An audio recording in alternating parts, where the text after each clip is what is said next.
तुमुल कोलाहल कलह में। कविता का सारांश लिखें।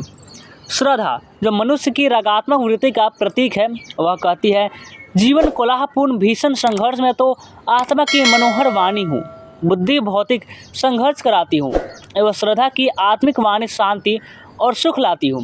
भौतिक संघर्ष के भीषण हलचले में मनुष्य की बुद्धि निसहाय हो जाती है, तब हृदय का राग ही मनुष्य की सहायता करता है, शत्रुओं को भी मित्र बनाकर शांति का साम्राज्य स्थापित करता है, बुद्धि भेद उत्पन्न करता है और प्रेम मेल कराता है। जब मनुष्य की चंचल बुद्धि व्याकुल होकर नींद के क्षणों को खोजती है और न पाकर थक जाती है, हार जाती है, तब मैं मलय नील की तरफ सुख की नींद सुला जाती हूँ। अर्थात मनुष्य की बुद्धि महत्वाकांक्षी होती है, भौतिक आकांक्षाओं का अंत नहीं होता, एक इच्छा के बाद दूसरी इच्छा होती रहती है। अर्थात भौतिक बुद्धि सदैव चंचल रहती है, आकांक्षाओं की पूर्ति नहीं हो सकती, अंततः एक दिन बुद्धि हार जाती है, तब वह बड़ी व्याकुलता से शांति एवं संतोष की तलाश करती है। उसे वह शांति एवं संतोष हृदय के राग तत्व में मिलता है।